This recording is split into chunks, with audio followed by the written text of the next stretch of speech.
నమస్కారం. శ్రీవార్త న్యూస్కి స్వాగతం. విమాన మృతుల ఆత్మకు శాంతి చేకూరాలని వైఎస్ఆర్ కాంగ్రెస్ పార్టీ నాయకులు కొవ్వొత్తుల ప్రదర్శన చేశారు. నిన్నటి రోజు గుజరాత్ రాష్ట్రం అహ్మదాబాద్లో విమాన ప్రమాదంలో 240 మంది చనిపోవడం చాలా బాధాకరమైన విషయం.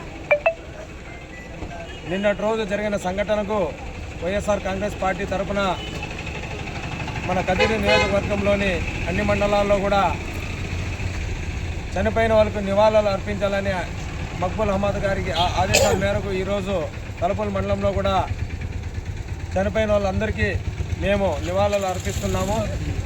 వాళ్ళ కుటుంబాల్లో భగవంతుడు ధైర్యాన్ని నింపి వాళ్ళ బాధలను భగవంతుడు తీర్చే విధంగా మేమందరూ ప్రార్థిస్తున్నాము.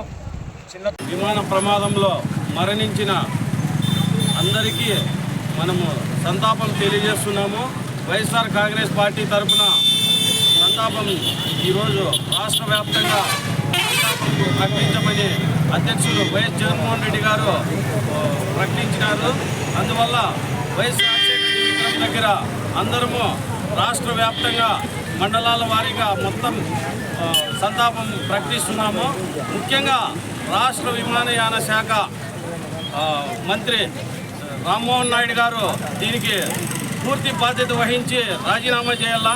2 సార్లు ఆ ఇంజన్లో పొగలు వచ్చి విమానం ఆగిపోయినా కూడా అటువంటి విమాన సర్వీసును పునరుద్ధరించి లండన్కు అదిగాక లోకల్గా తిప్పాల్సిందే. మనకు ఏదన్నా చిన్న సాంకేతిక లోపం వస్తే లోకల్గా తిప్పుతారు లేదా పక్కన పెట్టేస్తారు.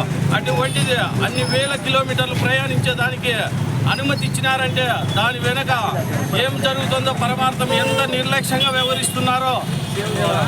ముఖ్యంగా రామ్మోహన్ నాయుడు గారు రాజీనామా చేయాలని వైఎస్ఆర్ కాంగ్రెస్ పార్టీ తరఫున డిమాండ్ చేస్తున్నాము. మృతులందరికీ ఎక్స్గ్రేషియా ఇవ్వాల. వాళ్ళలో విమానయాన శాఖలో అందరికీ 240 మందికి ఉద్యోగాలు ఇవ్వాల. మన భారతీయులందరికీ ఉద్యోగాలు ఇవ్వాల. విమానయాన